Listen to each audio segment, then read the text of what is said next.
फिर से एक नया वीडियो आ गया है मित्रों।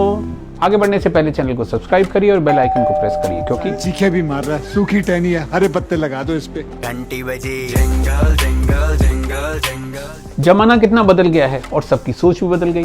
पहले लोग सरकार की अकाउंटेबिलिटी पर क्वेश्चन पूछा करते थे और पूछते थे कि हर एक्टिविटी से हमने क्या पाया, पर अब सबकी सोच बदल गई है। गली मोहल्ले में तो नहीं, पर हाँ सोशल मीडिया और खासकर चिड़िया के ऊपर यानी ट्विटर के ऊपर एक बहुत खास बहस होती है कि मोदी जी विश्व गुरु हैं कि नहीं और नंबर 1 लीडर वर्ल्ड के हैं कि नहीं, और इसी पे फुल टाइम बहस होती है। और मोदी जी से सवाल पूछने वाला देशद्रोही, कश्मीरी फाइल्स मूवी को क्रिटिसाइज करने वाला कश्मीरी पंडितों का विरोधी। और क्या जमाना आ गया यार कि हर कोई मूवी के लिए इतनी चिंता कर रहा है, और हमारी इकोनॉमी जो धड़ाधड़ गिरती चली जा रही है, महंगाई बढ़ती चली जा रही है और बेरोजगारी की एक अपनी समस्या है, और उसकी कोई चिंता ही नहीं करता है।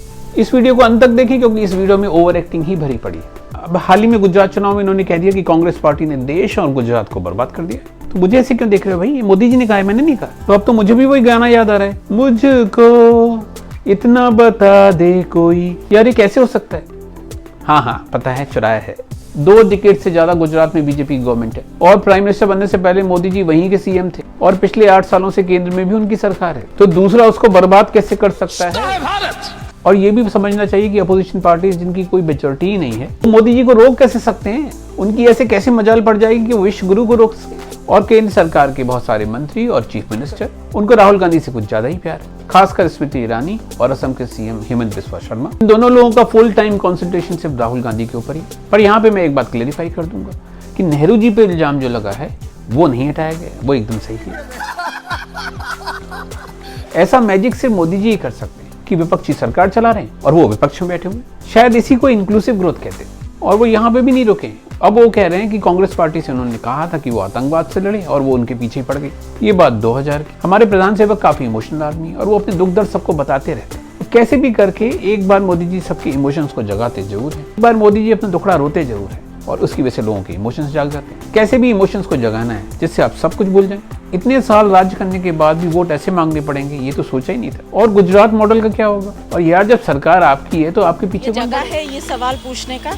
नहीं आप बताइए, ये जगह है क्या ये सवाल पूछने का? हर चुनाव के पहले पाकिस्तान का आना बहुत जरूरी है, और इस चुनाव के पहले भी आ गया वो। वहीं चीन ने हमारी सीमा पे कब्जा किया है और गलवान में हमारे सैनिक मारे भी गए थे, तो भी चाइना से हम बदला क्यों नहीं ले रहे?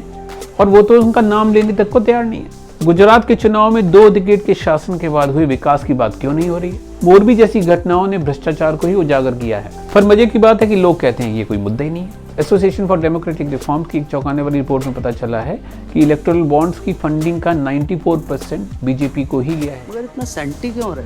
पर हमें तो कोई मतलब ही नहीं है। और लोग कहते हैं कि चाहे कुछ भी ना किया हो पर वोट तो आप क्या कर सकते हो, कर लो।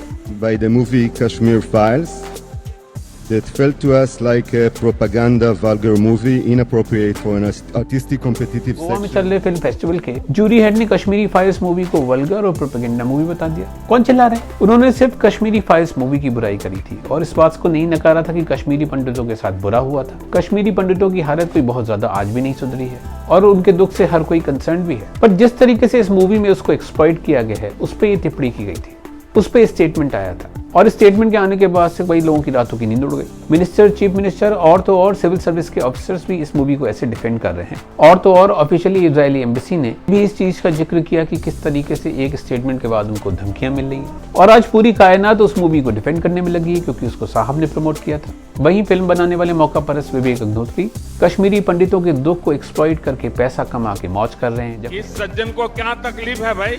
जबकि बहुत सारे कश्मीरी पंडितों की लाइफ में आज भी कोई बहुत बड़ा चेंज नहीं आया है। जिस फॉरेन मूवी से इसको कंपेयर किया जा रहा है उसके निर्देशक ने सारा पैसा डोनेट कर दिया था। और सही बात तो है कि मूवी को क्रिटिसाइज करना कश्मीरी पंडितों का मजाक बनाना नहीं। तो अब जो खबर है वो है बहुत बड़ा मास्टर स्ट्रोक। सरकार ने सुप्रीम कोर्ट में कहा है कि कोविड वैक्सीन के जो साइड इफेक्ट हैं उसके लिए सरकार जिम्मेदारी नहीं, और वो कह रही है कि हमने कब का वैक्सीन लगवा लो। जनता खुद ही गई है अपनी मर्जी से वैक्सीन लगवाने, और इन्होंने ट्रेन में यात्रा करने से पहले, कोई एग्जाम देने से पहले वैक्सीन का सर्टिफिकेट, नौकरी ज्वाइन करने से पहले, ऑफिस में जाने के पहले, हवाई अड्डे में जाने के पहले वैक्सीन का सर्टिफिकेट चाहिए। और ये सब जनता ने अपने आप किया, सरकार ने कुछ नहीं किया। और तो और वैक्सीन पे मोदी जी का फोटो भी जनता ने खुद ही लगवाया, और थैंक यू मोदी जी की जगह जगह विज्ञापन लगा के एहसान जताया गया, और जनता की मर्जी से उस पर सिर्फ 18 करोड़ रुपए खर्च हुए, और उस पर इतनी हाई तौबा, और लोगों को विश्वास दिलाया गया कि तुम बचे हो तो सिर्फ मोदी जी की वजह से, क्योंकि वो वैक्सीन लाए। पर अगर वैक्सीन का कोई बुरा प्रभाव हो रहा है तो उसके लिए सरकार तो जिम्मेदार हो ही नहीं सकती, क्योंकि सरकार ने तो ऐसा कहा।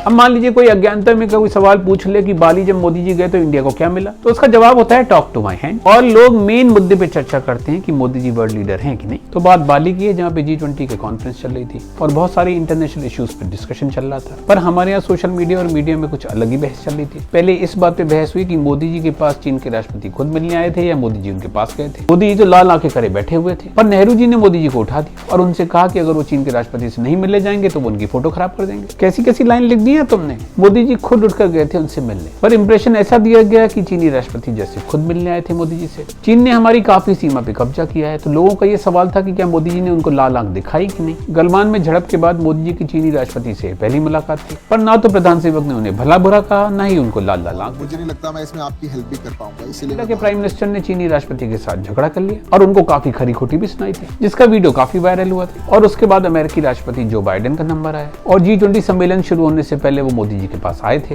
कोई कह रहा है इंडिया बदल रहा है और सब कोई मोदी जी के आगे पीछे घूम रहा है। और उसके बाद ये भी कहा गया कि तमाम इश्यूज पे मोदी जी की उनसे बात भी हुई, पर अमेरिकन गवर्नमेंट का ऑफिशियल स्टेटमेंट कुछ और ही कह रहा है। अब तो मुझे भी इंटरनेशनल साजिश लग रही है।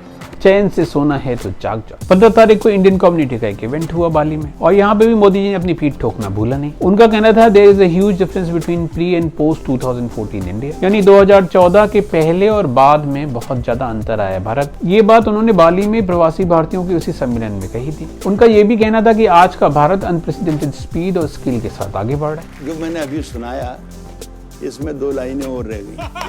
बिल्कुल सही बात कही। हमने काफी तेजी से अपनी इकोनॉमी को खत्म किया है, हमने नौकरी के अवसर खत्म किए और अपने सिस्टम की अकाउंटेबिलिटी भी खत्म करी है। और उन्होंने एक सच भी कहा कि अब हम ज्यादा बड़ी मूर्तियां और स्टेडियम बना रहे हैं। सही बात है, मूर्तियां बना के ही हम लोग पेट भरेंगे क्योंकि इकोनॉमी तो वैसे ही पीछे जा रही है। पर कांग्रेस पार्टी पता नहीं इस पे क्यों ऑब्जेक्शन कर रही है। बाद में उन्होंने ये भी कहा कि चाय वाला के नेतृत्व में इंडिया जो है 5th लार्जेस्ट इकोनॉमी बन गई वर्ल्ड में, जबकि 2011 में ही हम 3rd लार्जेस्ट इकोनॉमी बन गए थे। 2014 के बाद से हमारे यहाँ सिर्फ मास्टर स्ट्रोक ही लगाए जाते हैं और कुछ नहीं लगाया जाता। आज में हम फिर वही करेंगे जो हर बार करते हैं, अपनी मार्केटिंग करेंगे। अगर आपको वीडियो पसंद आया हो, 5 मिनट का समय था, आपका 8.5 मिनट हो चुके हैं। मैंने सारा आप समाप्त करिए। अगर आपको वीडियो पसंद आया हो तो इस वीडियो को लाइक करिए, हमारे चैनल को सब्सक्राइब करिए, बेल आइकन को प्रेस करिए जिससे आपके पास सारे नोटिफिकेशन भी आएँ। कमेंट करके हमको ये भी बताइए कि आपको ये वीडियो कैसा लगा। अब हम आपसे मिलेंगे अगली वीडियो में, तब तक अपना ख्याल रखिए, हंसते रहिए, मुस्कुराते रहिए। Bye bye.